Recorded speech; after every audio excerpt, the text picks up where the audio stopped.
Well, good evening, everyone. Welcome to yet another episode of These Corona Times. And it is Ladies Night Out Take 2. So our backgrounds are a little bit different tonight because, we're just enjoying the moment. I wish my water was moving. Your water is moving. Is my water My moving? water is Oh not my gosh, I moving. didn't even notice that. Mine is just still. Zoom has come up in the world, and I would like to say, dare I say, if Simone had a MacBook, she might be able to do more with her backgrounds. No, I'm just ma'am. gonna add that in there. That's not it. That's not it. All I'm gonna say. No, I disagree. Well, you all are tuned in with your girl Tiffany and Dr. Simone. Our boy Brandon is away tonight. Sad face. Yes, we allowed him to take the day off, take the night off. Have a little vacation. We are in the midst of, Simone called it our summer break for these Corona times. So we have been on and off for a couple of weeks. We've been in a shuffle of vacations for Simone's and then mine. And then Brandon was on vacation this week. So we are recording absent Brandon, even though we hate it, because who will orient us? I know. Who is going to orient us? Do we even have that? We didn't even put it in the schedule. Put it on the schedule. That's just how we can't do it without Brandon. Can't move forward without Brandon. He's not gonna watch this, so he won't know we're talking about him. Not at all. He's not gonna know. So before we jump into anything, we just want to thank you all so much for watching with us for these mini episodes. This is episode 48. I think we're gonna I hope we make it to 52 before we check out of here these Corona times, but we're getting a little sparse. We will. Of course we will. Okay. It is. It's the summer solstice. Summer slide. Summer slide. We're going to make it. We're going to get there. Yes. Thank you for joining us for episode 48. As always, you can catch us on Facebook at These Corona Times, YouTube at These Corona Times, and then anywhere you listen to podcasts. We like Spotify and Apple Podcasts, but anywhere else you want to listen is fine as well. You can catch up on this episode and any of our other 47. Yes, 1 through 47. Yes. So I noticed my earpiece is going in and out. Do you see that? It's going in and out. Well, you don't. It's a green screen. Anyway, sorry. We're baffled by our new backgrounds. Don't mind us. Yes, like an alien. Okay. Anyway, so self-care. How did you practice self-care this past week? Or this week? We're still in the week. Yeah, we're still in the week. Goodness. I went to the gym this week, so that was my self-care. I do enjoy going to the gym. It's always good stress relief for me. So I've been making it a point, especially after vacation, to get back into the rhythm of going to the gym. So I hit the gym every night. And me and my husband have been doing it together. So it's been good fun for us. Kind of like some extra bonding, hanging out time now that the world is opening up again. We're both getting booked and busy really quickly. So, being able to hang out is good self-care for me and for him. Mm-hmm.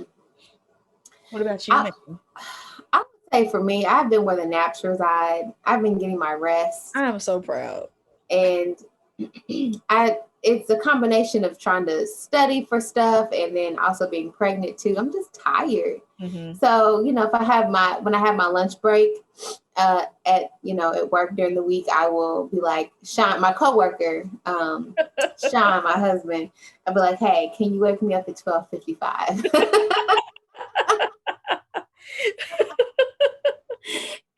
I just want to say, I'm so proud because, Brandon and I are where the naps reside. And so we tell Simone about our wonderful nap experiences. He's always shading us. Like, why are you taking naps? Y'all too old for naps. Naps are not required. Like, man. I stand by that. No, because some people like to take 2 and 3 hours. That's not a nap. It's still a nap. It's not. It is not. Still a nap. No, and no.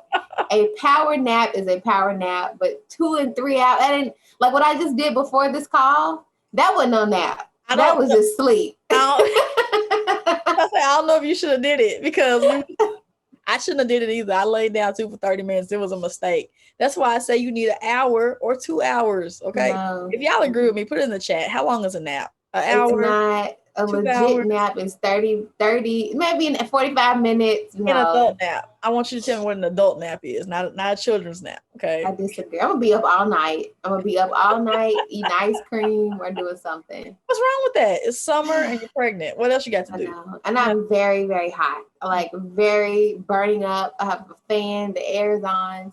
I have ice cold water. Water, this is also my self-care too. I'm burning. You burning? But also I'll say we went to church today for the first time. That's awesome. So Yeah. that was awesome to get to be among some people. Everybody wasn't there. We have a limit, of course. Mm-hmm. But Caden was like this. He was like, it's so It's too loud. I was loud. like, that this is what you're used to. You grew up going to church, listening to music. So Mm-hmm. you'll be all right. So that's what we did. Yeah. We went Yeah, to church today too, and I would say it was above all else, it was just nice to be back in the building. It was nice. That's yeah, a sentiment I cannot um say enough. That just being back in a church with other like-minded believers after a year of being apart has just been really nice. for sure. Yeah. I can't wait to get back into magazine as well. When we were there, y'all weren't open yet. But hopefully the next time we come, we'll be able to go. Or you can And just move back and you can come all the time. no, we can't do Or that. you could just move back. We can't do that. Now that we cannot do, but we can visit. So, like we do every week, we always do some acknowledgments, and it's June the 26th, so it's still Pride Month, and we Mhm. still want to acknowledge Pride Month and all the wonderful contributions of our LGBTQ plus community.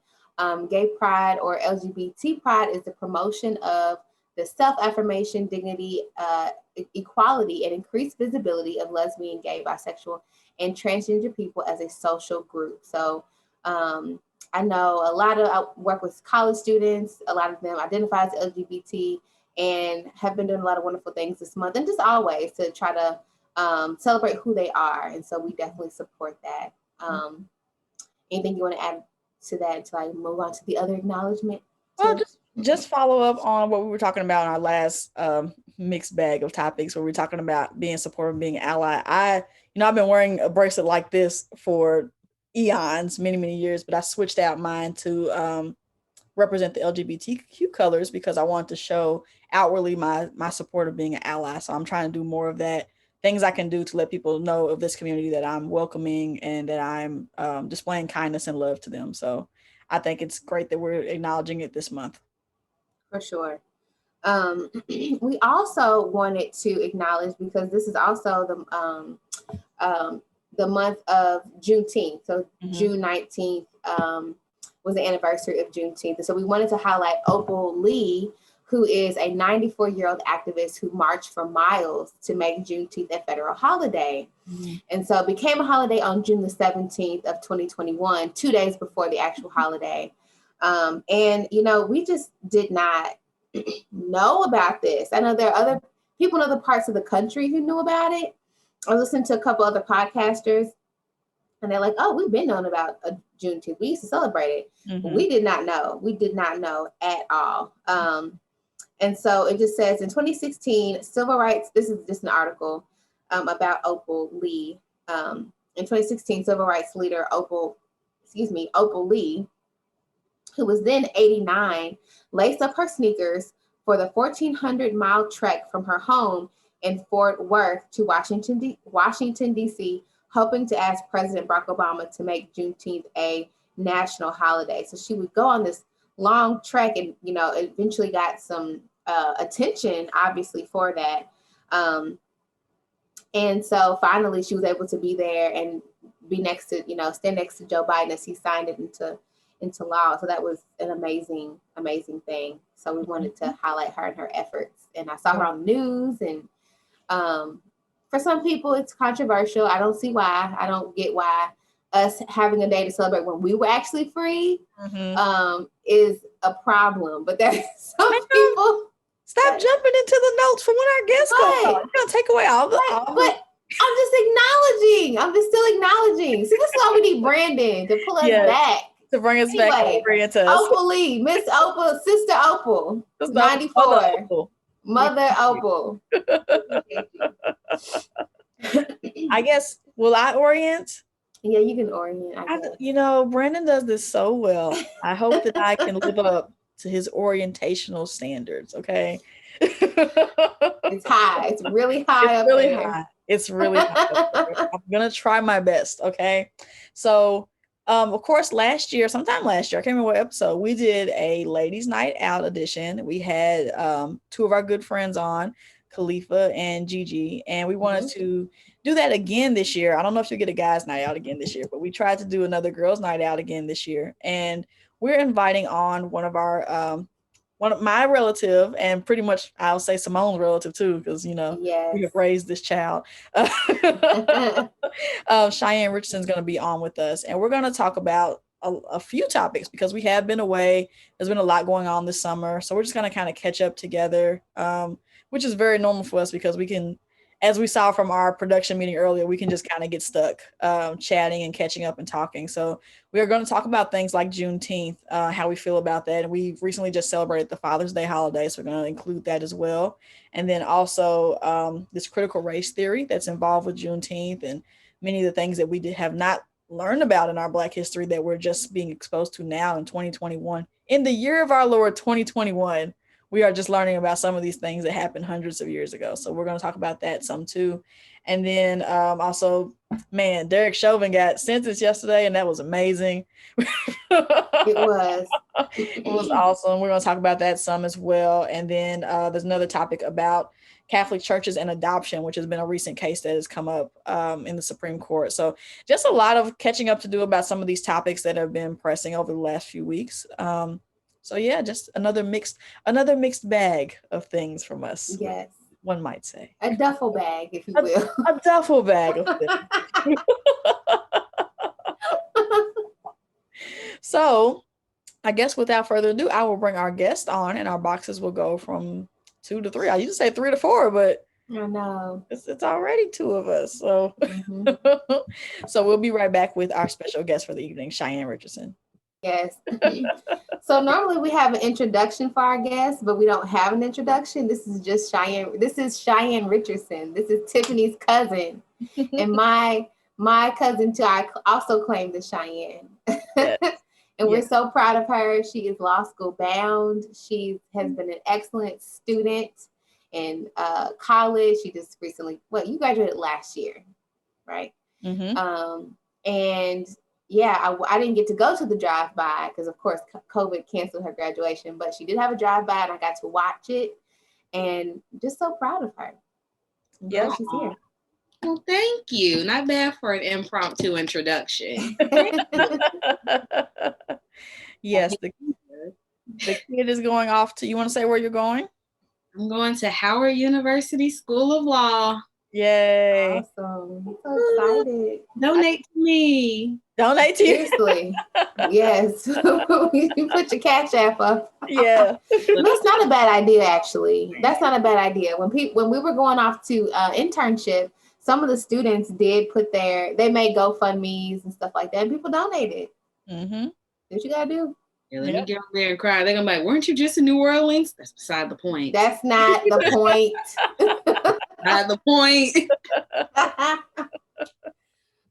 So Cheyenne, thank you for being here with us. We appreciate you coming on for this second ladies' night to talk about a variety of topics.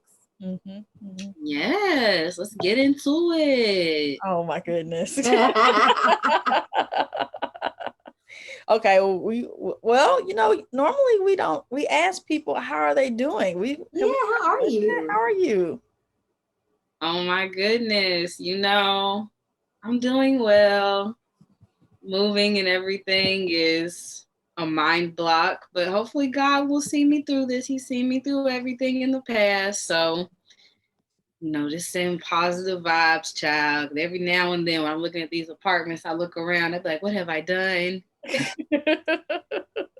We have told her, don't be trying to be comfortable out here in these apartments for law school. It's that you're there to learn, okay? You're not just, you'll get through it. You are there for a good time, not a long time. So y'all want to know how I'm doing? look up parquet flooring and tell me what your first thought is. Let's take some Lysol. Get you some nice aerial rugs, you'll be fine. That would be expensive. Yeah, if any of y'all viewers want to drive me a U-Haul, feel free. Absolutely. Keon, where's Keon? Keon should be driving. Our guest Keon. This is that's her uncle Cheyenne and Keon are. I don't know if Cheyenne wants to be associated with that. Well, y'all look alike. He can't deny you. I don't know what happened on this episode. They're gonna be mad at me now. Like, oh, here we go, another crazy guest. I don't know what he did. So you have no responsibility for what Keon did in that episode. I have no responsibility. We're talking about completely different things. We in different states. Well, I'm sure he'll just be honored that we mentioned him. I'm sure he's our most mentioned guest. For sure. I'm like, bring that man on again. No, we're not. No, we're not. But our first topic, Cheyenne, is about Juneteenth becoming a federal holiday, and I went in a little bit too much before because that's what I do. Okay, so we're talking about Miss Opal Lee, who they call her the grandmother of, I think that's what they call it, the grandmother of Juneteenth. Is that right? Grandmother of Juneteenth, yeah. Yes. And how she really kind of championed the movement to get Juneteenth to become a federal holiday. So just wanted to talk about that and see how y'all feel about that. It's become a controversial topic for some reason. Yeah, so what do y'all think about that? They never want us to have things, like, if this gonna be one of the only things that we get, can we have this without y'all like arguing about it being a holiday and that it shouldn't be a holiday? And I'm gonna go reverse order of the notes. I did not learn about Juneteenth until like last year, like really. And I guess because that's when we were all at home. People were celebrating it. They had a big thing downtown at the waterfront, and I learned more about it then. But I had heard about it, but I didn't really know it was like a thing. I thought it was just like, one of those black myths, things that we have that nobody else knows, what they are really. Getting the superpowers. Yeah. So when I learned it was an actual thing, I was like, oh wow! But it's amazing, but nobody teaches that in school. Like I've sat through a social study class, and nobody has ever talked about Juneteenth. Never. Absolutely didn't know anything about it. And it's just one of a long list of things that we didn't know anything about. And I feel like our country has this tendency to, now I feel like it does have a tendency to whitewash everything and want to lump everything together and erase Black history when this day is important. You can celebrate 4th of July if you want to, but just recognize when all that happened, we were still working for nothing, So and that's what I was gonna say too. Like I don't know if I can just spew out what Juneteenth is, but I do remember for a while, like seeing different posts on the internet, like back in high school, even that people would say, like, why are Black people celebrating 4th of July? Like we should be celebrating Juneteenth, and like this means nothing to us. And I didn't really look in to see what it was. I'm kind of like, huh? Like, what are y'all talking about? But I think it's great to have the day. I did feel a little weird about it this year because it was kind of like, oh, official holiday. And then like a couple days later, like, here it is, I'm kind of like, okay, so like, what do we do when y'all make it the holiday within the same week?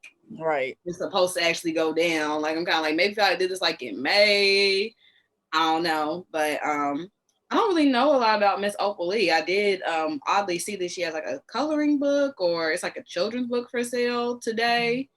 And I was like, oh, like I started to buy one. And I'm like, I don't got no kids to buy it for.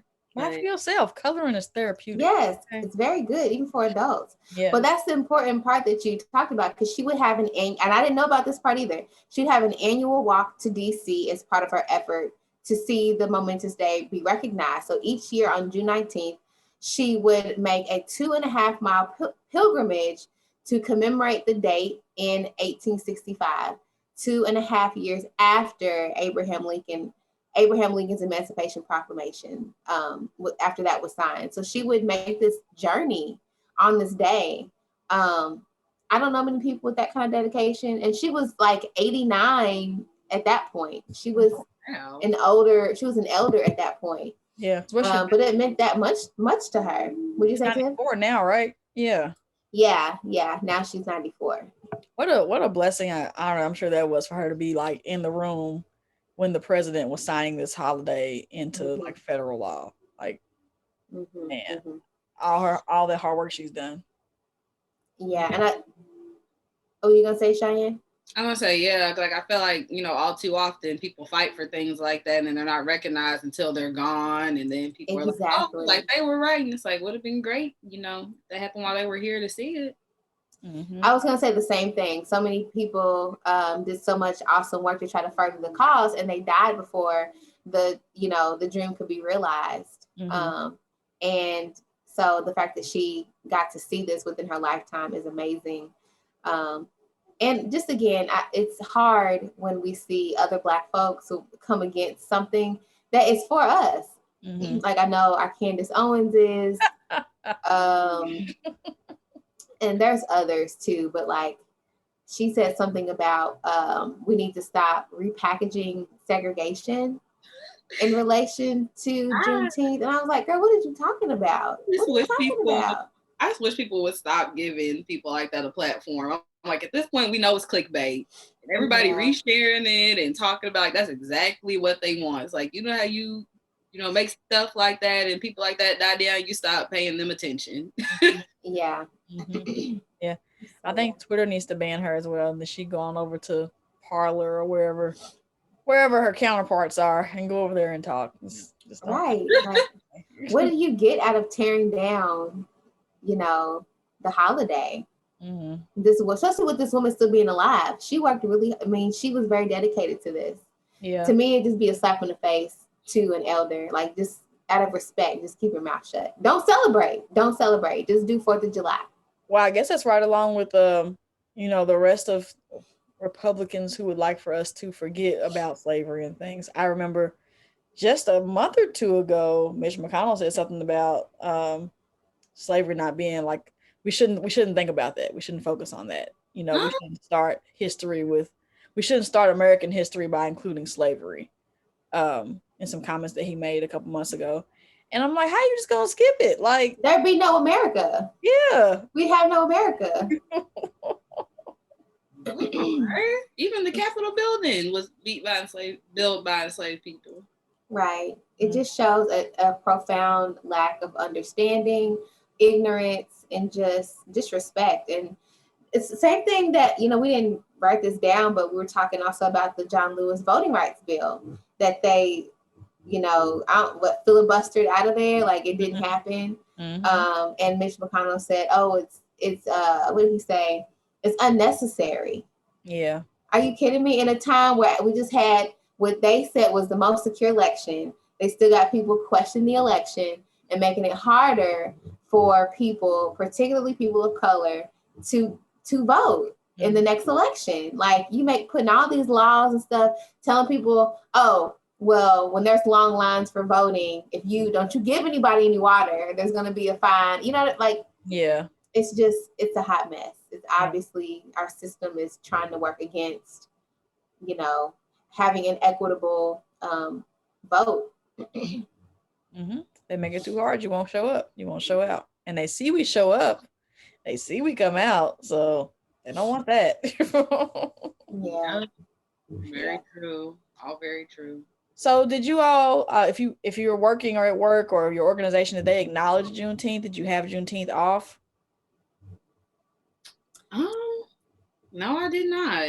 Mm-hmm. I did not have Juneteenth off. But I mean, my organization is actually Black led, so I was kind of like, like we're not doing anything. But I think that also came from it being recognized 2 to 3 days before. Mm-hmm. Yeah, I think the same thing with my job. So they heavily recognized it and talked about it, and there was an email sent out about this year we're not going to have you all be off, but hopefully next year the state will recognize it or whatever, something like that. Mm-hmm. And so we talked about it, recognized it, but we didn't get the day off. Mm-hmm. So we were off. I think like a week before we got a notice that said our president of our institution was acknowledging it before it kind of got written into federal holiday. So like that was pretty cool. But I have an unpopular opinion because Yeah, I have to say. I did not care for all the programming that was in the Juneteenth. I'm like, I understand because we're not a predominantly black institution, as you know, we're trying to educate our other brothers and sister, and you know, to be aware of what the day is. But I was like, you give us the day off, but then you put all this programming like back to back to back to back lectures and this and videos and that. I'm like, just can we just have the day off and enjoy the But holiday? also, here's the thing: the people who actually need to learn about it, who don't know that stuff, are they actually going to tune in, or is it going to people who Right, already know it? Like people who right. already are aware of this Exactly. story. Exactly. It's always like that. The people who need to hear these things and be educated don't show up. Hmm. I So feel like it was a lot of programming to teach people about Juneteenth, or like just just to fill the day with things. And I like it's nice to commemorate and have activity. I wouldn't have minded an activity at all, a march, you know, something a social fun or whatever. But there was just so much programming, like lecture series, video series. I'm like, y'all are, you know, I feel like you're overwhelming the ones who, you know, we just got it. Can we just enjoy it, see what it's can we about? just be? Were there like a lot of black people leading these programs? Because I almost feel like that's kind of counterproductive. Like if we're supposed to be relaxing and No. oh, Reflecting. Mm-hmm. Mm-hmm. honestly, that's something where I feel like I wouldn't have been satisfied with either answer. If you said it was black people leading, I would have been like, now why It's are funny. you? Several months ago, we had one of those darn if you do, darn if you don't for our white brothers and sisters. It's kind of the same. I want you to educate people, but I don't want you to overdo it. Can you just can you Right. find a happy medium and let's just Yeah. call it? I mean, also, it's like you can't stuff everything into one day. This should be things that you're raising awareness about year round. Thank you. So just because it's Juneteenth, like, what are you going to teach? Centuries of history in 24 hours? 4 hours. It's gonna beat it down your throat in 24 hours. I'm just like, Like, not possible. y'all are doing a lot. Mm-hmm. How Mm-hmm. about y'all make a PAS course required for Gen Ed instead of trying to do all this other stuff? How about that? Yeah. Mm-hmm. Yeah. Yeah. So in addition to um, Juneteenth, were there other things that you all didn't know about within our history? Like stuff that was really big, really important that you just didn't know, didn't find out until later. Yes. So back, I think it was May, toward near the end of May. It was like the 100th anniversary of the Tulsa. They call it the Tulsa Race Massacre. I don't want to call it that. Mm-hmm. The Tulsa burning or the Black Wall Street burning, any of those things that you know it as. And Mm-hmm. I did not learn about that until I watched this show called Watchmen. I don't know if y'all ever heard of that.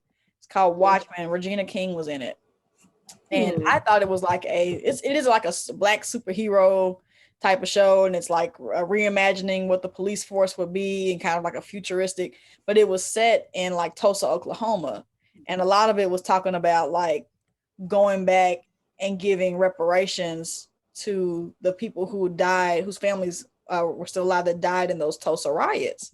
And it would go back, it would show some of the present day, and it would go back and show some history about how stuff happened. And I was like, is this like a real thing? And Joe was like, yeah, that happened. I Mm-hmm. was like, what? So, you know, having to see a television show to give me some history on something that, you know, again, we should learn about in school or somebody should have told us about.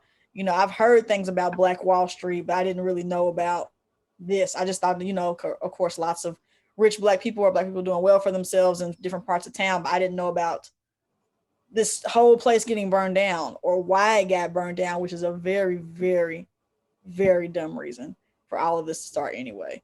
But yeah, I didn't know about any of this. So it was just shocking to learn something. And now that it's the 100th anniversary of it, it seems like, you know, there's a lot of coverage, a lot of information. So a lot of people seem to be learning about it at once. Yeah. And they had a woman, I want to say she's 107. She was there. She was like 7 years old when Hmm. all this went down. And I don't know if you call it, that she testified or she just told her story of what she remembered from being a child and living through that massacre. And it's such a blessing to hear her speak, because these are the kind of things that people deny. Like, and people like to rewrite history, as we see happening with January 6th. Didn't know that was just, anyway. They were expressing their rights. Right. So this woman, she wrote her statement and she read it. She was like, I was there. I had everything I wanted, everything I needed in my life.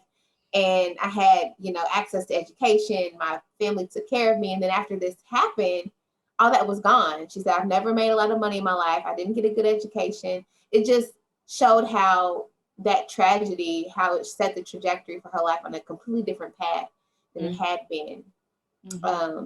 And I didn't know about that until maybe, I would say 5 to 7 years ago. I'm trying to think of something, but I would say that as well. Was never taught about that. That's something that was an internet search. I never learned really about the life or the actions of Malcolm X. Like, that's been something I've had to go and learn on my own. And I mean, I feel like I was exposed to a little bit more because I did political science courses and took quite a few Pan-African Studies courses in school. But I mean, still, there's just so much. Like, I'm trying to think of something particular, but overall, I would say that like schools do not do like a great job, because like I would often think too, like, what if someone didn't go to college? Like, I would know basically nothing. I would know, European history. I would know American history. I would probably even know Asian history, oddly enough, but I would not know African American history. Yeah. It feels like for the most part in school, you learn about the like good heroes, like the Malcolm X, the Rosa Parks. You probably not going to, Harriet Tubman. Acceptable ones. Yeah, Sojourner Truth, maybe Frederick Douglass. I know those are people I covered. I knew about them in school growing up, but not so much about Malcolm X. Had to read about him on my own. Nothing about Huey Newton. Had to learn about him when this movie came out.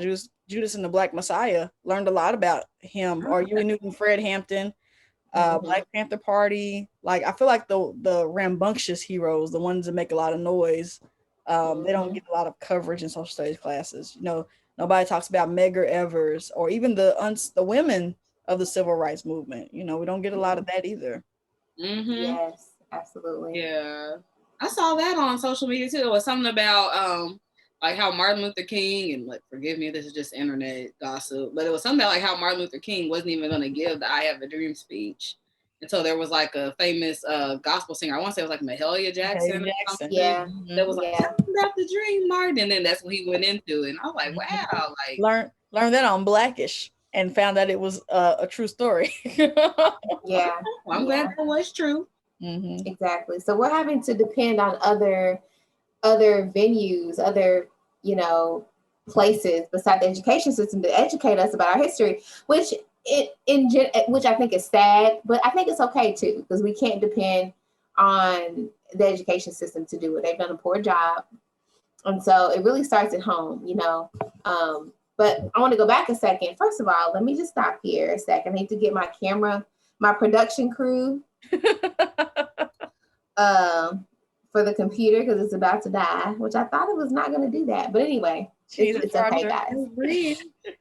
What'd you say? Not the Golden Gate Bridge going down. I know. No, this just dawned on me. Why do you call it Golden Gate if it's red? I don't know. There's probably a piece of Black history in that too, Cheyenne. Maybe. Gosh. But did you all hear about the Willa and Charles Bruce from California? Oh, hold on. My camera crew is here. California County in obviously California is gonna return the land that they took from the Bruce family, which is a Black family, 96 years ago. So apparently this couple, Willa and Charles Bruce, they were forced to sell their beach resort back in the day. And the descendants of that land, of the family, they're now going to get the land back. So just to make a long story short, they had this beach house. They had a business. I mean, they were like doing really, really well for themselves. And basically, the white folks around there, they did things to um, try to mess it up. They when they would have people come to buy, or patronize their business, they would flatten their tires and do all this kind of stuff. So basically, they were forced to give their land was forced away from them. And so here we are, like 100 years later, and their families been fighting to get the land back, and they're finally going to get it back, I believe. I did not know about that, and of course, my husband's last name is Bruce. Yeah, so right. He's like, "Are we related to the we get some of this wealth?" So this like unheard of for these people to have all this because they were Black folks, and so it's like when Black people, some of us, not all of us, some of us talk about let's just separate and go, let's have our own land and do our own thing. It's like, well, we tried that, and look what they do. Look what happened. So it's like history repeats itself. So I don't even know if that would work. Yeah. I don't know. When I hear stuff like that, I have a hard time processing it, honestly, because I'm just like, how can you be so spiteful? Like, you literally wake up and you see someone's minding their own business, having whatever. Prospering. Yeah, and you're like, I'm just gonna flatten somebody's tires. Like, I just don't understand how you can even operate that way. Like, obviously, I'm happy the family is going to get the land back. Hopefully, they'll be able to make something out of it and provide more opportunities for themselves. But it's crazy. Yeah, I think unfortunately people are just hateful, and it's ingrained. Even today when we see stuff like those dreaded news stories that I don't try to comment on anymore, but they'll be like recognizing Black businesses in the city, or we're doing, let's just spotlight Black owned such and such this week, and then you have a bunch of people in the comments, why we have to just do the Black owned? Why can't we do all businesses? Don't you have those all things matter folks to just come in, like it's just like, why are you? It's not that we're trying to, even with Black businesses, make them better than yours, or say that they're anything more. It's just trying to shed light on people who don't normally get light shed on them.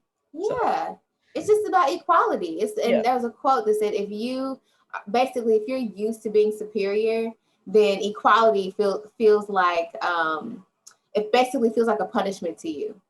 Because you're so used to being up here, the thought of everybody having a level playing field feels like it's like they don't even realize. Oh my gosh, what do you mean? Like, they don't even realize that you're not getting a fair shake. It's like right. It's like, no, how dare we spotlight you? No. And it's so frustrating too, because this family, and I thought this was right, but I wanted to make sure I got it right. So the Bruce family, the couple, they didn't live this is the part that makes me so angry because of the racial trauma that happens. They didn't live very long after that happened. They moved from where they were in fear and terror, traumatized. They ended up working, they worked as cooks for other people in diners. They didn't live very long. The wife, it says she had a mental breakdown and she died within 5 years. And then her husband, he died a couple years after that. So they just they took their business and ruined their lives, and they died. Yeah, took their lives. It's just like, how do you ignore? You cannot ignore that. You cannot erase that. But I see why white folks want to. I definitely see why they want to. Oh, it's a blemish. It doesn't look good. It's a stain. Like, what? So I don't want to talk about it. Yeah. So folks, look up that story if y'all want to read more about it. Look it up. It's Willa and Charles Bruce, from California County. And while y'all are doing that, Simone will be looking up the lineage to see if they're related. We'll be doing that. Yeah. So. Yes, an attachment to the story, Simone. That's crazy, but they still had children and stuff before they passed away? They must have. They have this. There's a picture in the article of their, the descendants and people who were fighting for this story to be told and to get their land back. So they had to have somebody. I don't know if they had, I didn't read specifically how many kids they had, but there was somebody, obviously. So, yeah. But that, what'd you say, Cheyenne? Oh, wow. I looked up the article. Yeah. So are we ready to switch? I mean, this goes hand in hand with critical race theory because we've been talking about erasure. And and how it's a big thing right now.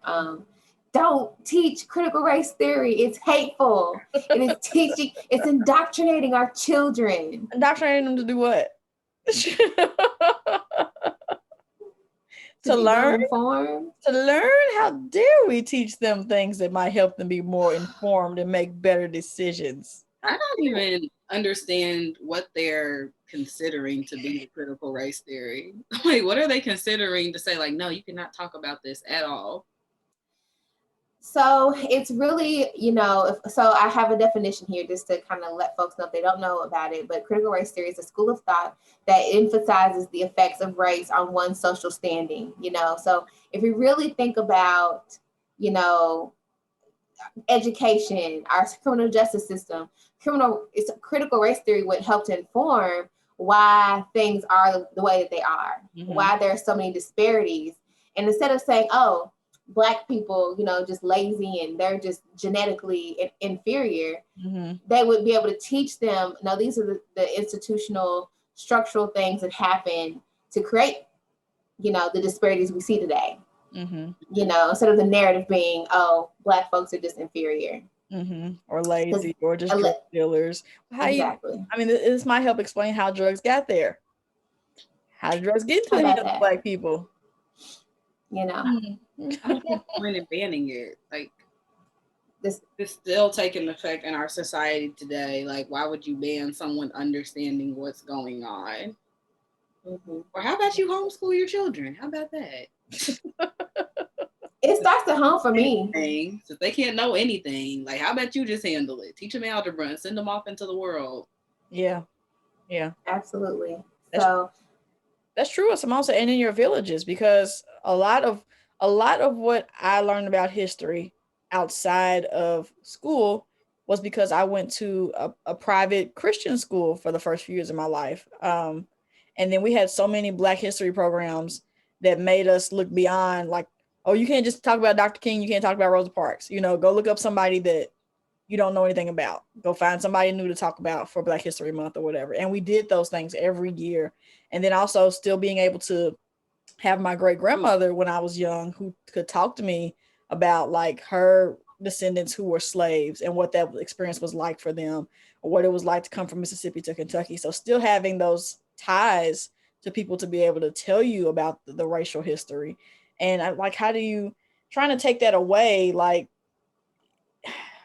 it doesn't help us because we're not able to explain why things are the way they are. Why our social justice system is like it is, or why our criminal justice system, is the way it is now.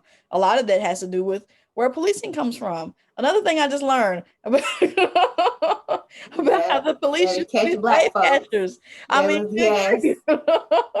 With that in mind, it makes sense that we would have police brutality in 2021 or in the 21st century. Of course, that was the history. They always say, a system can never protect someone when it wasn't set up to serve. So exactly. And so this critical race theory, it just challenges this notion that we're in a post-racist society, and it creates a new narrative. It really takes if you think about cataracts on eyes, it takes the cataracts off. So you can really see the truth. You can see things for what they truly are. And of course, all communities have issues, of course, but you can't erase racism and discrimination and how that's impacted our ability to thrive in this world. So it's a big thing though. I know here in North Carolina, there's I'll just say that there are people who want to talk about like what it means to, for example, to teach in a anti-racist way. And there are blockades being put in place. Because you're in the heart of Dixie, And I'm like, are you kidding me? Do I need to homeschool my child? Probably. It also depends on the age level though. Like, obviously maybe not in elementary, but after like 7th or 8th grade, I feel like you can take some of that on, But I feel like I remember like when I realized I was Black, like I was at school and they were talking us about Martin and stuff. It's like you got a friend. It's like this cartoon with Martin Luther King where he comes back in time. I can't think of the name. Martin.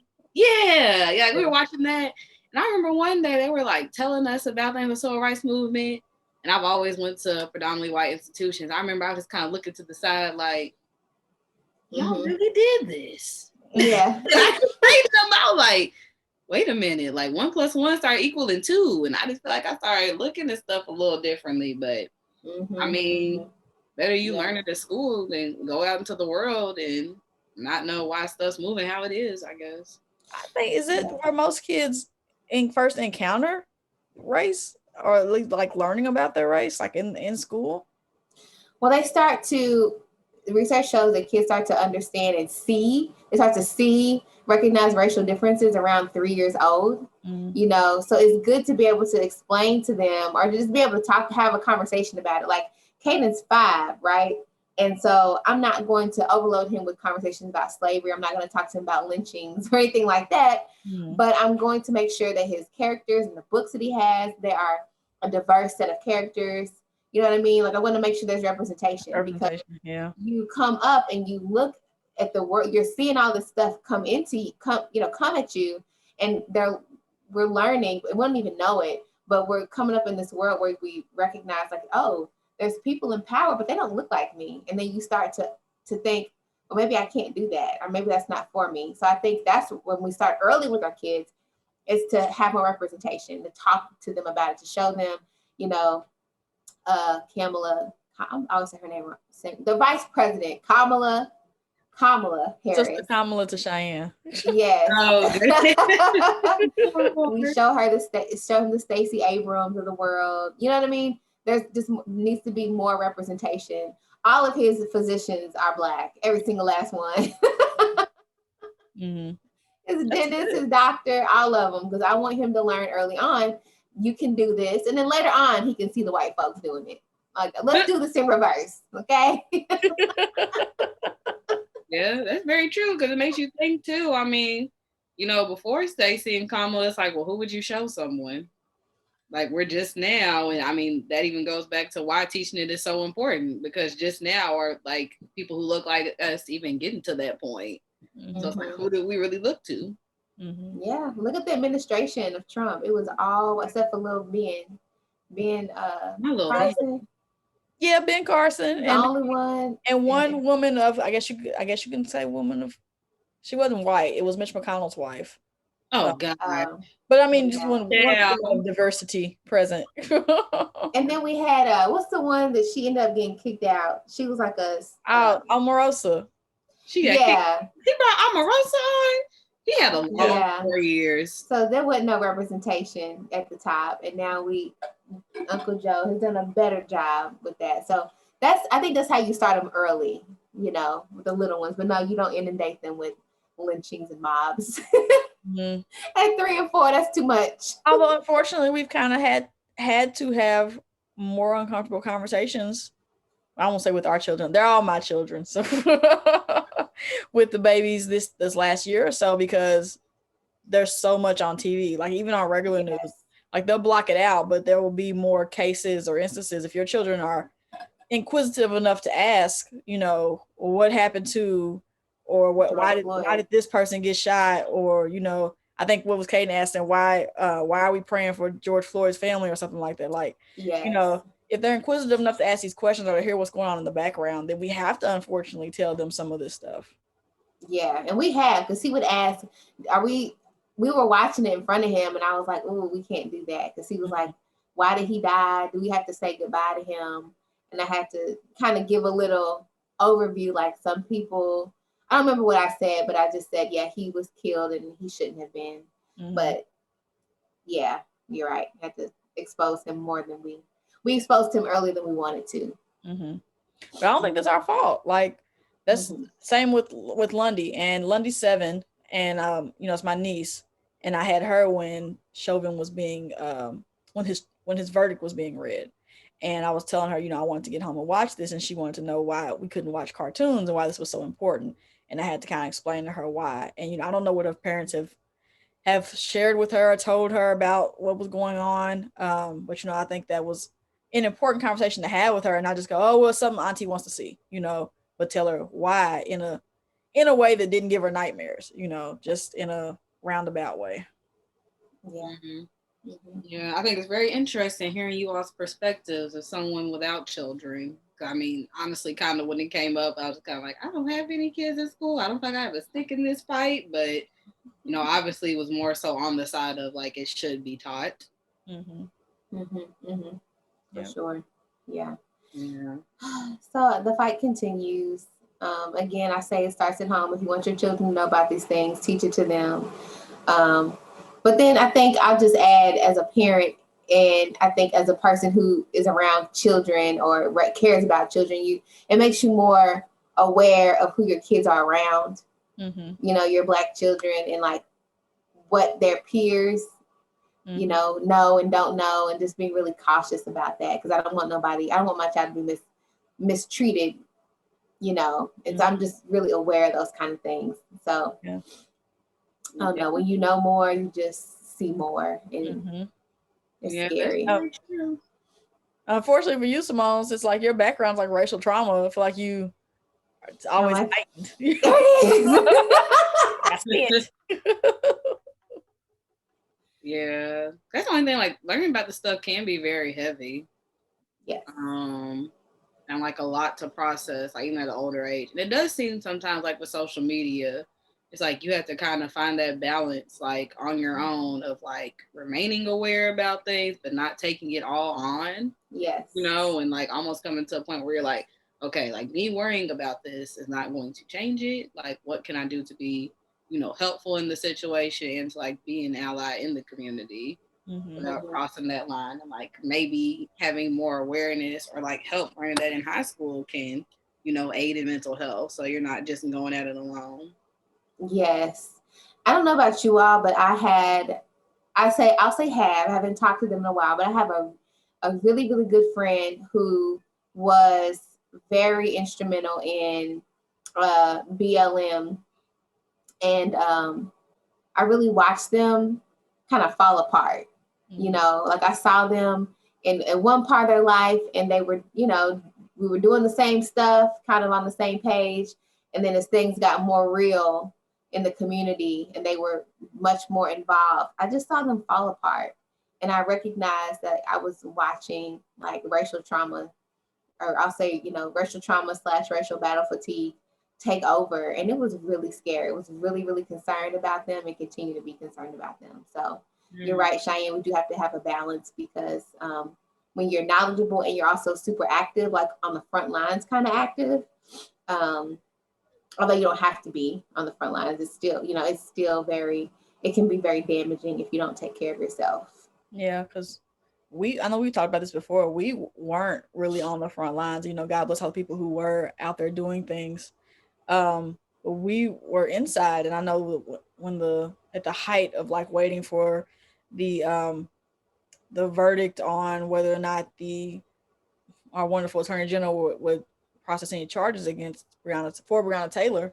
When we found out there was not going to be any, I think the air just like left our bodies. Like, Yes. I have never felt so defeated and angry and like wanting to do something but couldn't do nothing, and like I couldn't explain it. Like, I didn't know Breonna Taylor, we weren't friends, I didn't know her family, none of that, but it was just like I could not do anything else like the rest of that day and maybe for a couple days after it. I couldn't put my finger on it, and to endure that over and over and over, like at some point you have to, sadly, you kind of have to pull back and almost check out of it so you can kind of get yourself back together, because there's so many other people getting killed by police. There's so many other people like not getting justice.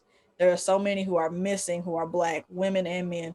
It's like it's so much. It just weighs very heavily on your spirit. Yeah, very true. I think we're still missing the activist.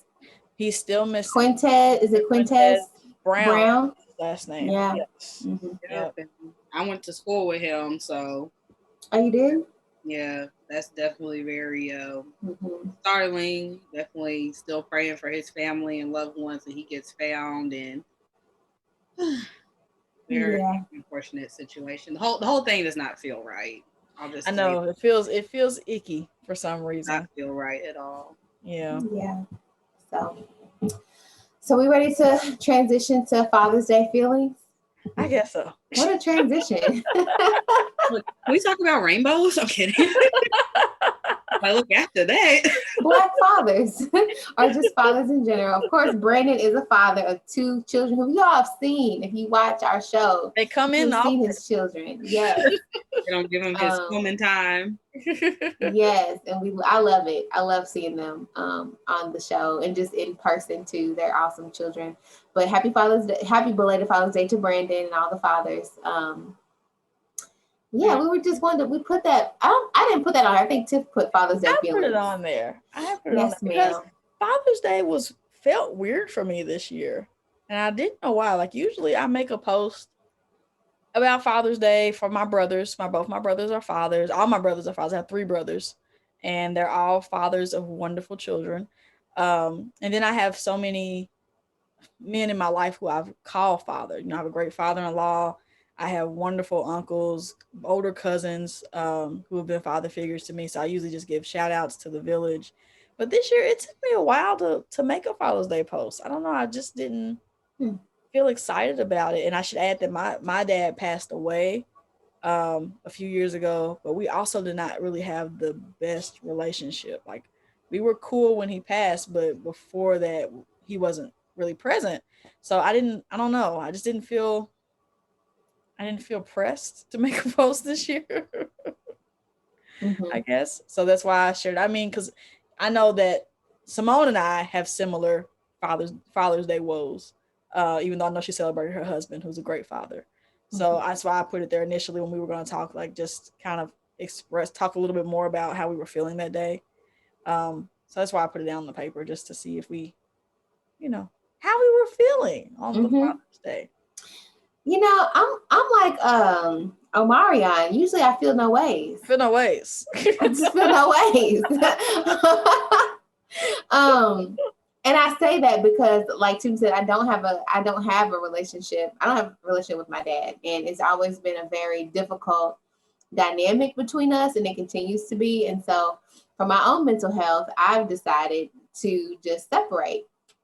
And so, I don't celebrate for him. I don't post. I think I did. I posted. I posted about my husband because he's such a good father, and so that's who I celebrate. And then there have just been so many other men in my life, like my grandfather, my great grandfather. Both of them are passed away now, but when I think about father figures, that's who I think about. I remember my great grandfather who didn't pass away until I was in college.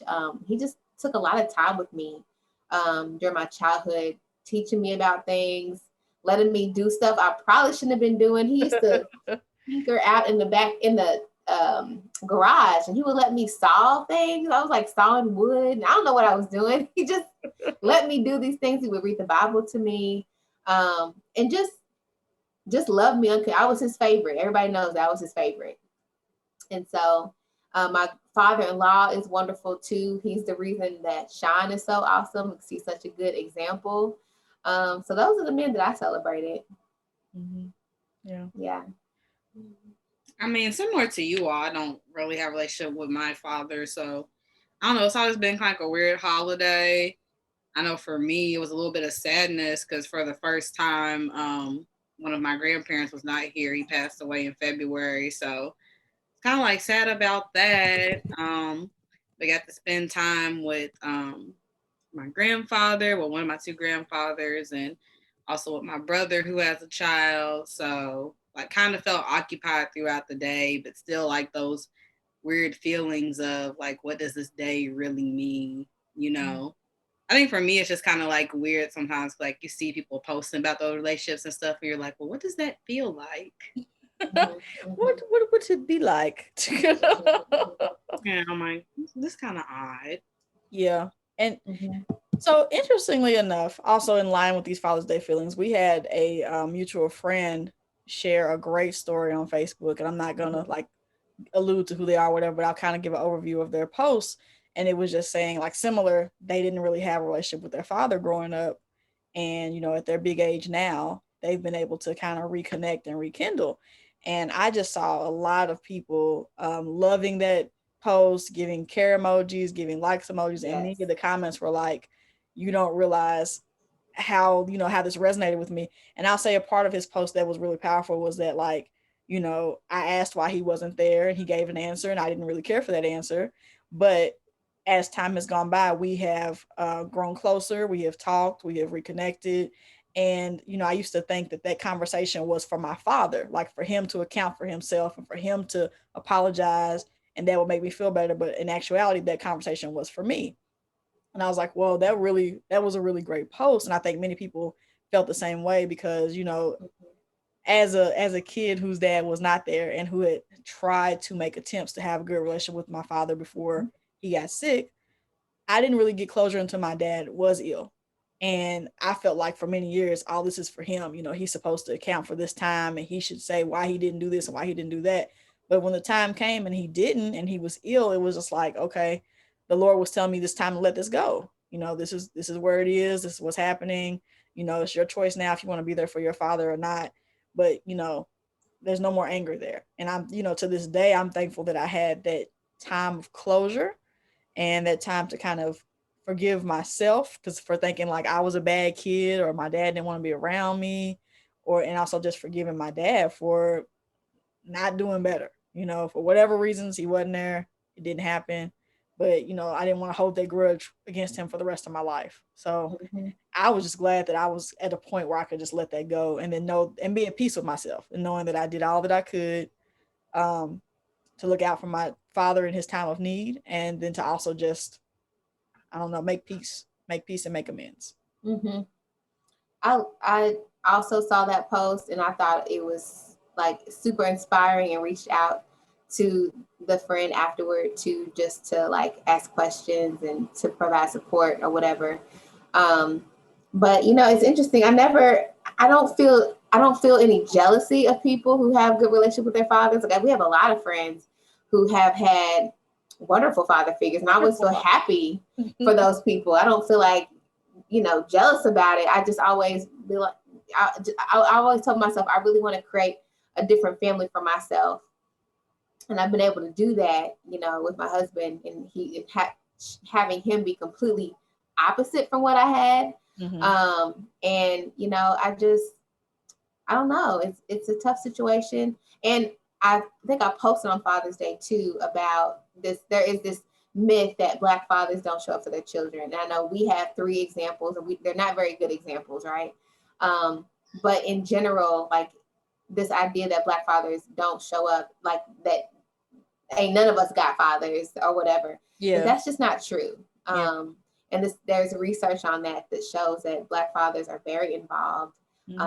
Many of them live with their children. Even if they don't live with their children, they're still very involved. So I do want to say that I still stand by that post, even though I have not had the best relationship with my father. And I will add that as I was talking, I realized I left out a couple people, but the day also felt weird because 2 people who were father figures to me, my stepfather, Steve, and my uncle James, they both have passed away.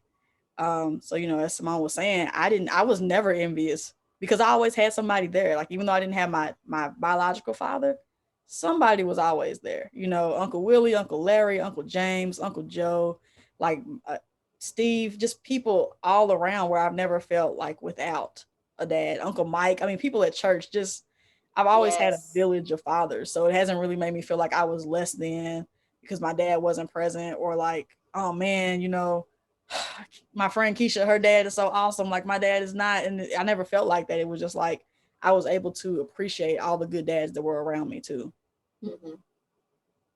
Yeah, for sure. Let me see, where are the notes at? Where do we go? Where did the notes go? I got them. Look. Yes. On a good note, Chauvin got sentenced, y'all. Oh, Chauvin. I had it in my, that was a Facebook reminder. I had one too. Yeah. It was like a reminder set? I think way back when it said Facebook made an event, it was like he will be sentenced on June 25th at 2:30. Y'all, okay. No, they didn't make it like they did. And I checked interested, and I got notification. Yes, I needed to be front and center. Have to follow this thing to the end. Follow the story. Yes. Ready mode when they made that one. They was like, yeah, we gonna get some interaction off of this. So 22.5 years, is that enough time? Do we think this is enough time? That's almost my whole life, to put it into perspective. like take me Wow. away. How long he's gonna be in jail? I don't know if any amount of time will ever be enough time. It's almost like, just thank God he got something. Yeah. Like, I wish it would have been more, but it will never be enough. I feel like they should have gave him, what was he on his neck, like 9 minutes and 20 something seconds. I think they should have gave him 9 times 20. 9 times 20. 923 months. I don't know. Just give. I want to see a lot. I want to see a lot of time, but it's also like, just thank God he got something, because he could have just got off. It could have been like, well, you've been in here the whole time. You've been on good behavior. We're just gonna make you pay your fines and you can go. They could have said that. So he did. Oh, go ahead, Cheyenne. I was or like, wasn't it him that had like $1 million bond or something, or bail set and like met it and got out? It was one of those people last summer that did that, and I was like, that is crazy. I think it was the other officers, because they were out. I don't think he's ever been out. No, he got credit for time served, which I don't remember how many days that is, but it was a couple. It was like 100 and something days, I believe, or maybe more. And his team asked for probation. They just wanted probation. I think he could have gotten up to 40 years. They did 22.5. I think there definitely would have been a point where I agree with you. Like, it's never enough. Like, I don't know if it's enough, but there definitely would have been not enough. Like, it had been 5 years, I would have been like, oh, this is ridiculous. You know what I mean? Like, that's not enough. Mm-hmm. And it's like, it's bittersweet because George Floyd's not coming back. It's just like, I don't know if y'all saw his mother's statement. Did y'all hear her statement? I did not get to. What did you say? Oh my gosh, y'all. I understand a mother's love. I do. I really do. But she said her comments were just completely insensitive and tone deaf and just Chauvin's mother? Chauvin's mother. What did she say?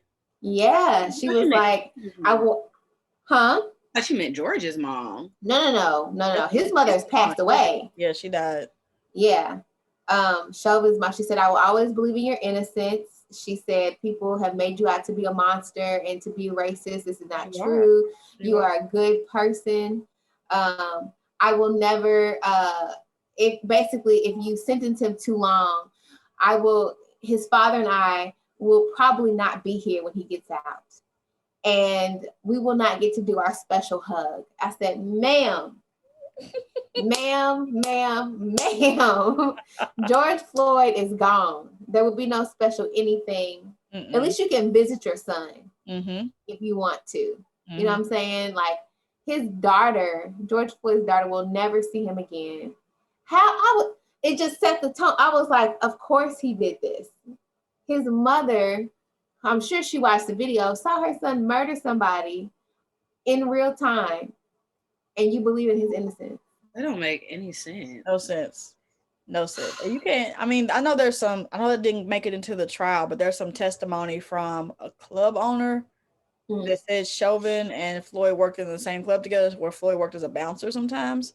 And there was bad blood between them from that. Like, that they kind of not knew each other, like, on a first name basis, but they were familiar with one another. I don't think you can tell me anybody who puts their knee on somebody's neck for 9.5 minutes is not racist. Like, there's not hate in there. Like, yeah, you can't tell me that, because you can feel somebody give way. Like, you can feel somebody go, just give up, and they're no longer resisting you. You can get up then. But there was some lady on CNN came on, and it was live, so they didn't cut the footage. But she was like, when I saw that tape and his knee was on his neck for that long, and his eyes, it was like, now what, N-word? What you gonna do? Like, you can't do nothing. I got the power. And that's what it looks like to most of Black America, like another white man just exerting power over a helpless Black person. Absolutely. So, I mean, the action in itself was just inexcusable. Like, why would you ever put your knee on somebody's neck? It don't matter if it was for 30 seconds. Like, really? Yeah. Like, you got him. He's on the ground. Just put the handcuffs on. If you're going to arrest. But you didn't have to murder. Wasn't necessary.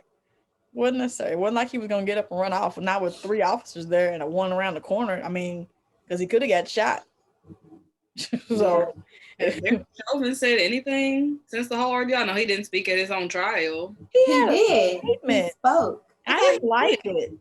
It was odd. I didn't watch because I was fearful that he wasn't going to get anything. So I didn't want to work myself up. So I did not watch the trial. He looked back at the Floyd. I was like, don't look at them. Face for, turn around. Just turn around, face forward.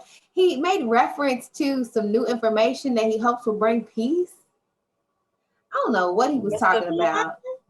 He didn't, there was no elaboration of what that was, Cheyenne, but as Simone said, he turned around, he apologized. I think he apologized or sorry for their loss. I don't know if he said, I'm sorry for what I did to cause your loss, but I'm sorry for your loss.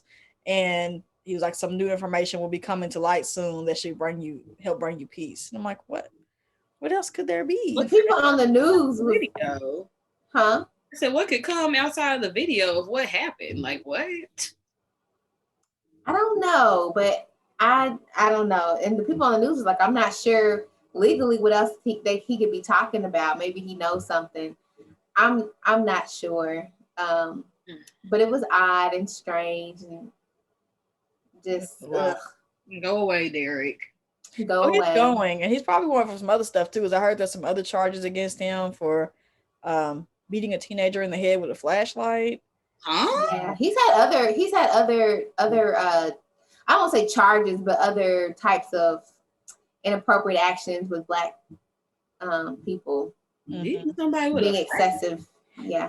I wonder if he'll be charged on federal charges like for hate crime or anything like that too. So I don't think he's gonna be getting out no time soon. I was just saying earlier, like, what do you even do when you get out of prison after something like that?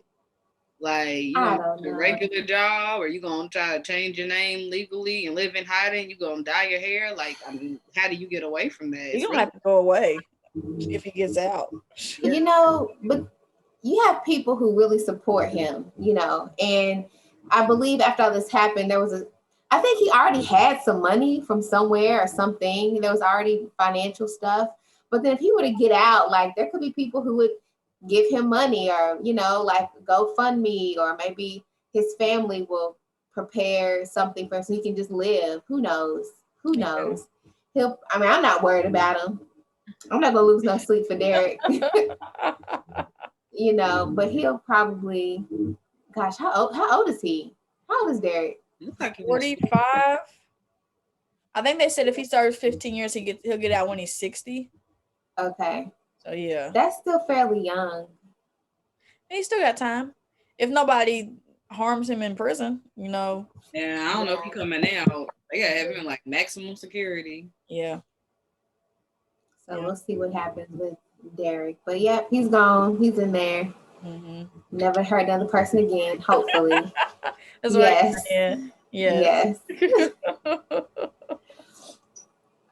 So are we ready to transition to the last story? Yeah, let's do it. So this is kind of something that we know we acknowledge Pride Month. So the interesting story that came out a couple weeks ago about Catholic, a Catholic owned or Catholic adoption agency. Mm-hmm. They denied a gay couple, the right to adopt a child. And so they took it all the way to the court system. The federal judge ruled in favor of the taxpayer-funded Catholic adoption agency in Michigan and refused to certify LGBT couple as qualified to take children into their home. So this gay couple, they wanted to adopt, and they went through this Catholic agency, and they were like, no, because, you know, we don't agree with same-sex marriage or whatever, that kind of thing. They basically homophobic, and they took it to the courts, and the courts upheld the church's right to deny the couple. And I thought y'all was trying to adopt children into homes. into homes that were like, good homes. Are you saying LGBT families, they don't provide good homes? Mm-hmm. I'm confused. Confused. I'm confused. That's Confused. just discrimination. Yeah. Yeah. That's interesting. I didn't know that I didn't know that church organizations could reach that far. I just didn't know you could. I guess I shouldn't be surprised. I mean, people have, I feel this reminds me of like wedding cake gate. Like remember they used to deny like couples, same sex couples, they wouldn't make their wedding cake or they wouldn't host your event at their venue or whatever. But like Mm-hmm. the kids, yeah, I got kids. Like some of these foster homes are overrun with children who need a space. Like if the parents, if the people applying are loving, caring people in good, stable homes, I don't see why you should let their preferences prevent them from adopting. Well, yeah. Also, it's like, does the child want to go? Like, not that children can always make every decision, but it's like if that child feels comfortable going there. Also, who's to say that the children there aren't members of the community as well? Right. Exactly. You won't let them go into a home that will understand them if Mhm. they, do feel that way. Exactly. Here's That's also such a good point. here's also where I feel a way about, because we talked about a couple weeks ago how many in the religious community consider homosexuality or LGBTQ communities lifestyle a sin. So here's what I'm going to say: the whole thing about outward sin versus inward sin. So if Might. you view this as a sin, and I mean I'm not saying that I do, but as this church organization probably thinks of this as a sin, you're going to block children from coming to this home because these two people are of the same sex and they're together. Whereas you may have some people who are posing to be good people, but they could be alcoholics, they could be hitting on these children, abusing these children, molesting these children, but because they're in what is considered, I guess, a biblically correct relationship, you're going to allow them to foster or even adopt children. Yeah, exactly. You don't really know what people are doing. You don't really know. People can put up a wonderful Really good front. front to get what they Yeah. want. Mm-hmm. Mm-hmm. So it says that this case is, I was just reading an article. It says this case is not about whether same sex couples can be great parents. Thank you. We do know that. They can. No one can test that. They said what the case is about is whether St. Vincent, which is the adoption agency, is whether St. Vincent can continue to do this work and still profess and promote the traditional Catholic belief that marriage, as ordained by God, is for one man and one woman. And what's interesting is that I feel like the church, and I'm not Catholic, I feel like the Pope, who was like their, spokesperson, like super important, the most important figure, is a lot more liberal, a lot more accepting, I thought. I thought so too. So I just wonder how this jives with the what seems to be a more becoming or wanting to become more inclusive organization. And I'm not Catholic either. I'm not shading the Catholics, but isn't this the religion with the that has the issues with the They've priests? had some problems. They've The had young some men and problems. priestesses. Cheyenne's trying to move out the frame. Wait a minute, y'all get mad at her. It's just interesting, like the stance you take. Which I'll choose to harp on, but y'all won't fix that issue. That's an issue over there. Very I true. need to fix Yeah. that. I don't know. I feel like when it comes to children and stuff, people have a lot of opinions on things like that, or even like, the right to choose, like reproductive rights and stuff like that. But it's like, do you have the same energy towards like helping these children actually grow up and feel loved and have those first level needs met? Like, you're literally just keeping them in this place. That's not really helping the problem. I just wish everyone who had an opinion on these things would actually go and adopt a child. Mm. Like, Yeah. you feel so strongly that you go adopt them, and then they won't be there for people to get them. How about that? That's the same way I feel about the reproductive rights, Cheyenne. So many people got strong opinions and they don't have the plumbing, as my cousin would They say. don't have the plumbing. They don't have the Yes. plumbing. Keon said that. The plumbing. He The did. plumbing. What on earth happened on this episode? I have to go. He actually, that was a post that I made where he referenced my plumbing. He referenced plumbing and reproduction. Your plumbing? let me have another child. I was like, you have a child. He's Yeah. like, I don't have the. Yeah, he was talking about plumbing. I don't know why. Yeah, okay. Your most infamous guest. He's so funny. You failed.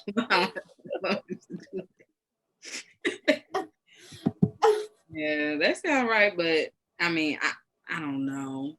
But also, it's kind of like, why are they the adoption agency? I don't know. I have so many questions. There's lots of questions. For me, it's just discrimination anywhere is just scary and not right because people do that toward us all the time. Yeah. And so I try to, and we talked about this before. Growing up, how we grew up, there were so many biases and things that were like fed into us about the LGBTQ plus community. And so I'm trying to like rework and shed a lot of that stuff because I'm like, listen, people use that the same logic to, beat my ancestors, like saying, I think part of the reason people can treat us so poorly is because they don't see us as human. Mm-hmm. Because it was like we were like, what was it, 3/5? Yeah, 3/5 a person. Right. So it's like if this can happen to them, this has been happening to us forever. Yeah, and so it's like I don't want to stand with the organization that says, that's doing this kind of thing because it's like the same thing happens to us. So who am I to say this is right? But I don't want to be discriminated against. I always feel like we next. Right. It's gonna be next. It's gonna be and only man and woman couples who are of the Caucasian descent. I feel like that's gonna be the next like filter they put on whether or not they allow someone to adopt a child. So I feel like we're always one step away from being next in line. They don't like us either. So they could legally do it, then probably so. If they can legally get away with that, it probably. Oh, a lot of people champion like when you see a white couple with a black child or children from Africa or whatever, like we see that, and people, I don't. If you're going to give the child a good home, my hope is that you will teach them of their culture. You know what I'm saying? Mm-hmm. But do we see black folks adopting white children? Does it happen? I'm sure it does somewhere, but who was our? I feel like people would feel away. Our governor before, I forgot what his name is because he was so terrible. Bevan. Gosh, not Bevan. He had a black kid. He had black kids, and I didn't never see him till it was time for election though. Like, no, he didn't. I didn't know he had all of them. No, he didn't. It was like he had a bunch of kids. It was like 6 kids, and several of them was children of color. But yeah, you're right. I call it the blind side effect. Remember that movie several years ago, like Blind Side? You don't normally see, I'm sure it happens, but you just don't normally see it. Black couples taking in white children. But you see a lot of white couples taking in black children or children. I forgot about that. I feel like people would feel away. Like, what are you doing with it? I've actually heard of. I feel like I've heard of that. Like a few instances of black people like babysitting white children and then like getting pulled over or something. Like, what are you doing with that child? Mm-hmm. Mm-hmm. Yeah, a kid just sitting back eating hot Cheetos. Right, they're fine, but it's like, what are you doing with this white child? It's like, so it's just you must be harming them. Right. Why would they be with you? I feel like if you gave me enough time on that question, Simone, I could think of some TLC show where it happened. There has to be one. Probably. I'm sure. There has to be. Mm-hmm. You know what? One of my I'm not gonna say one of my favorite Facebookers, but I feel like she's a Facebook or YouTube. But she it's called Raising Cultures, I think, on Facebook, and she is a black woman, a black family, husband and wife, and they have I think one biological child, and the rest of their kids are adopted, and one of them is a white little boy. Mm-hmm. And so I think she was getting some backlash at one point about having him or something like that. But that is the only example that I know of, like a bona fide adoption. But yeah, I mean, he's their baby, he's I don't fine, but I don't see it a lot. I don't know any in real life or any just examples that I could point to. Like, I don't know any. I don't get why people. I mean, I think though that I guess like when I think of a black couple adopting, I think of maybe like things with infertility or stuff like that, maybe being like a motivating factor. And I would think that if you're going at it for that reason, you would try to pick a child that could like more so like, blend in for photos and things like that, and maybe not have to like have that conversation with them. I love that. Blend in for the photos. Maybe you don't have to tell them. If you get them like as a infant or something, maybe you can wait till like 5 or 6 to be like, hey, by the way. I wish I had some stats on on the children waiting to be adopted. Are there just more children of color waiting to be adopted than as opposed to white children? That's a good question. No, that's a very good question. When you look at the drama shows and stuff like that, it seems like whenever someone can't care for the child, it just becomes the sister that the parents raise. So maybe they handle it more in-house. Maybe so. Could be. Yeah, for sure. Yeah. So I don't know, but that was an interesting story. We just wanted to highlight that and highlight other forms of discrimination based on sexual identity. There's all kinds of discrimination going on. Discrimination. I told you Simone will find it. Discrimination everywhere. We'll find it. Still waiting Hatred. So we still waiting on the rainbow. Tiffany, I just realized your waves have sound. It sound too? Oh wow. This is very what? Can't you wait, get quiet. I hear it. Cheyenne. They have sound. I was like, why I hear it flashing? Wow. I felt like this was appropriate because I just came from the Beach Watchers. So that's true. Makes you miss it. I miss it.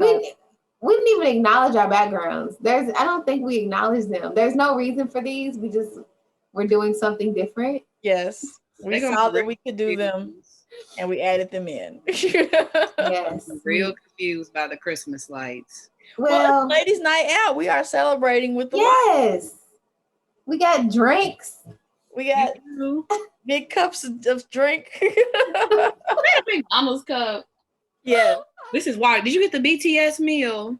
No. I just went for the orange drink. I don't usually fool with McDonald's, but they brought back the high C orange drink recently. And to taste it. That's all I go for. That's all. Why can you not buy high C outside of the box? I don't know. That's a good question, Cheyenne. Why don't you have them bottle it and sell it in the grocery store? Why got you going to McDonald's? It got me going to McDonald's for the $1 cup. Yeah. I can't believe you once a week. Long. Huh? Can't believe you waited that long in line. You gotta tell them no ice.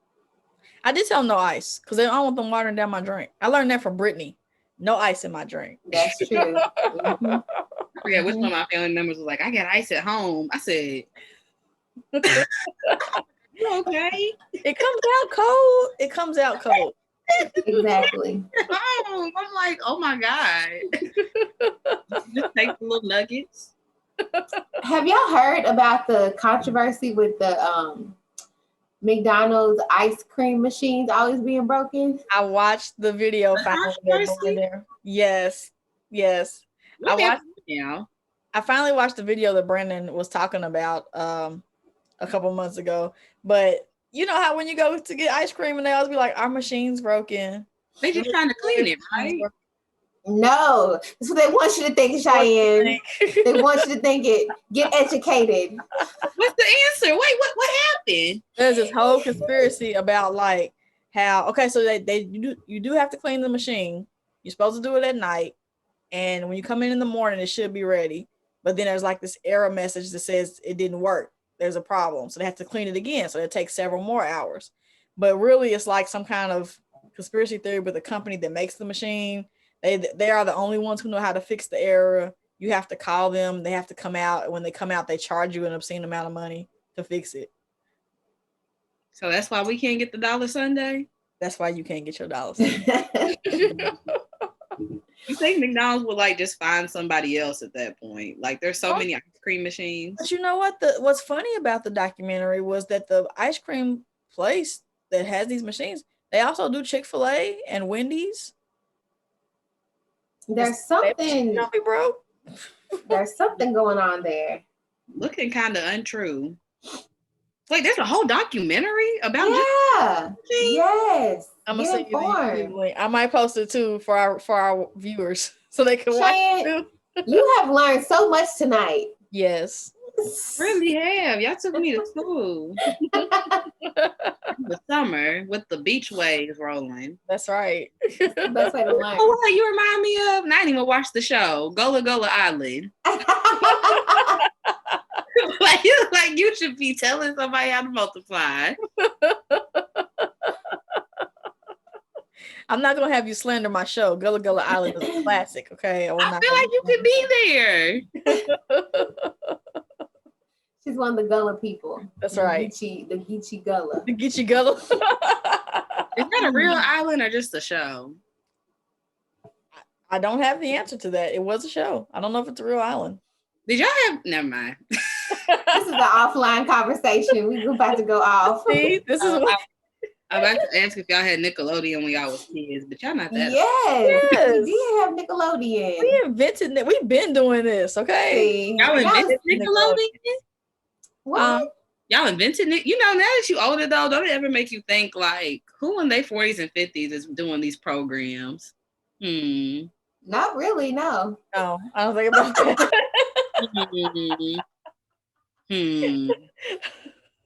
Yeah, cut that part off the stream.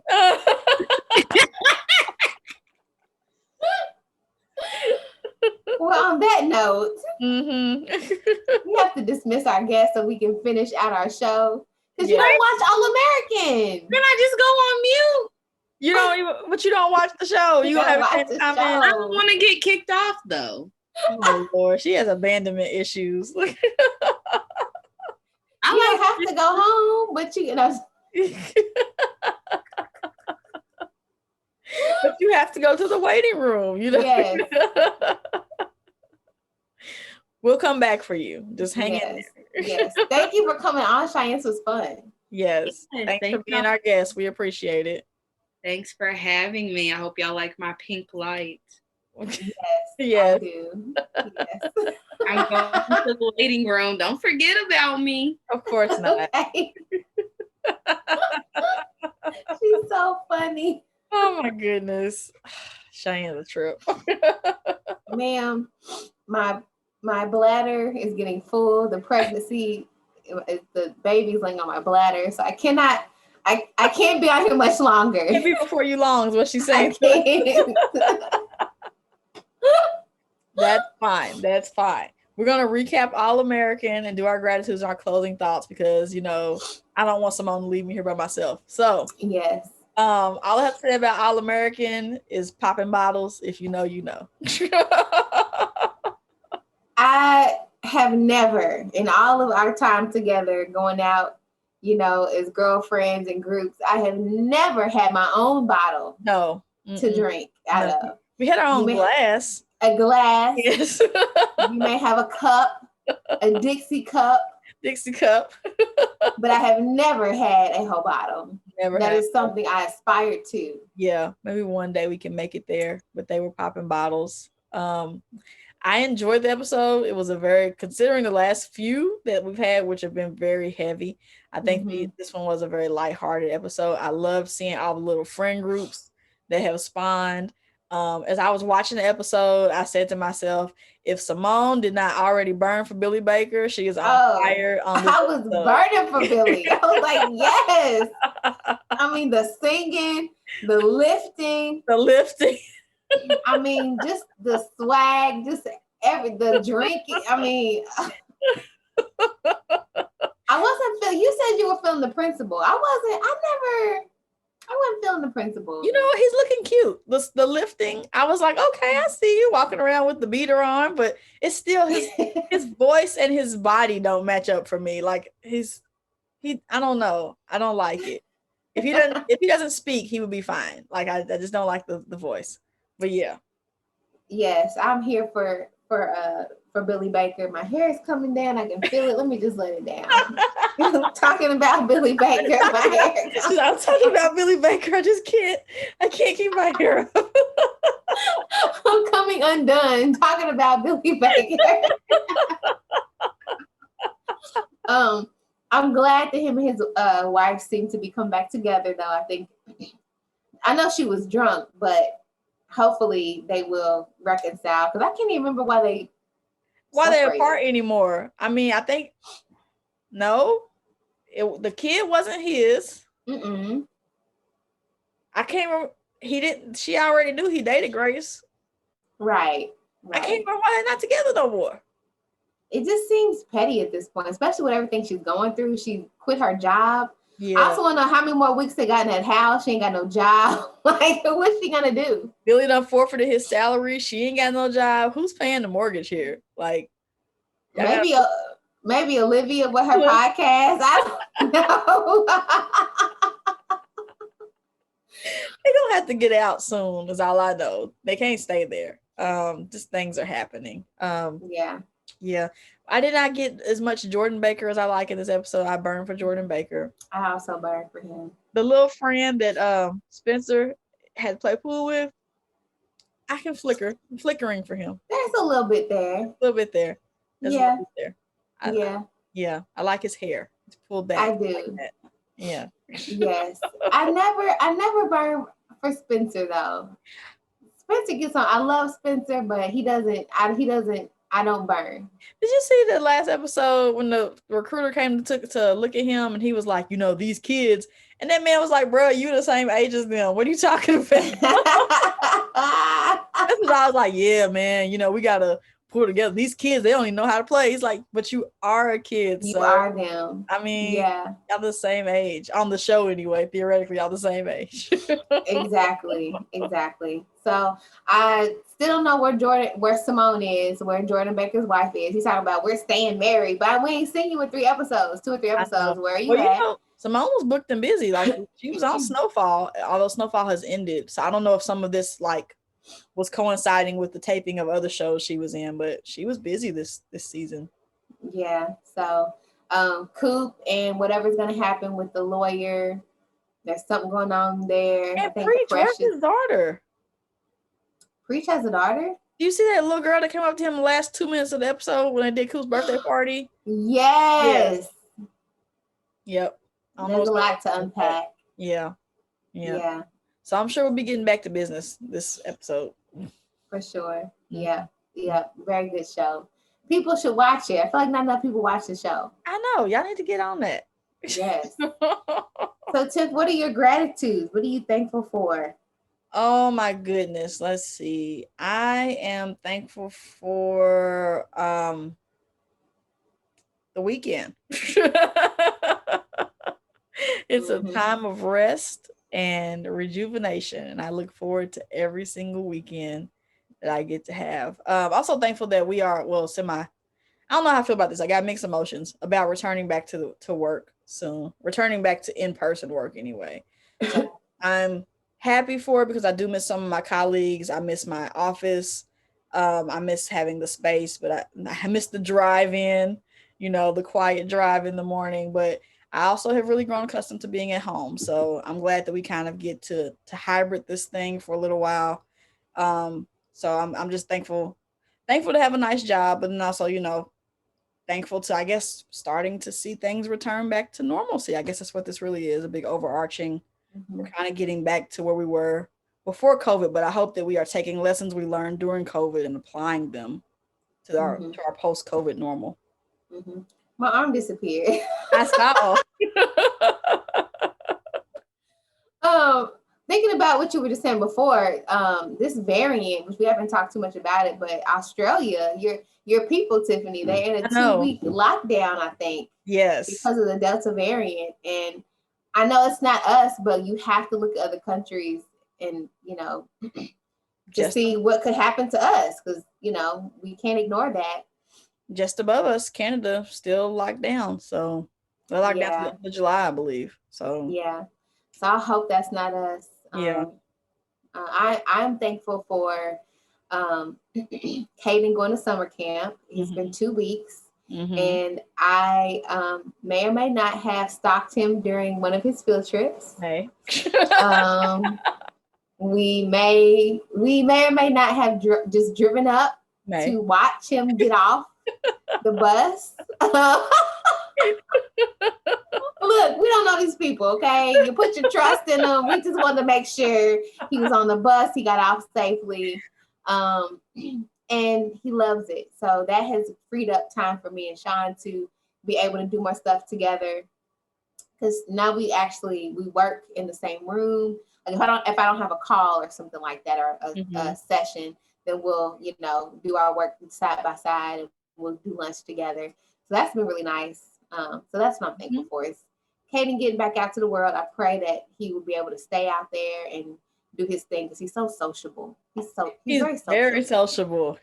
He's quick to talk to people. Yes. So that's what I'm thankful for. Yeah. I'm glad that these mommy feelings are, because on one some days Simone's like, I can kick him out of here with, I can throw him out of the door. And then some days like, my baby is gone. He's not coming back. I'm just like, where are we today, ma'am? Just let me know. What side are we on today? I will be whatever team you want to be on today. We're not going to stalk any more field trips. So we're going to let him live his life. But I wish they would ask for volunteers because if they did, I would be there. Because she will. Mm-hmm. Even though she was wanting the child to go to summer camp so she could have some time. But now she want to follow the child wherever the child goes. Yes, I want to be there. So anyway, man, this has been fun. I'm glad we did it. I'm glad. Yeah. I know we were late because we were all hot. And everybody was napping and but we did it. We did. I enjoyed it too. I'm so glad Cheyenne could come on and be with us. And I could have did an episode with you for 2 hours anyway. We could just talk regular. Yes. Yes. Okay, let me see. Until we get back together next time, guys, please wash your hands. Please. As Brandon would say, wash up to your wrist. No. Or your elbows. Wear your mask. If they're still doing that, please do whatever makes you and your family safe. I guess I'll put it that way. Whatever makes you and your family safe, please practice those protocols. And we always want justice for Breonna Taylor. We definitely want to ask for that. Yeah. And of course, until we come back together again, we remain yours. Yes, we will always remain yours. Good night, everyone. Good night.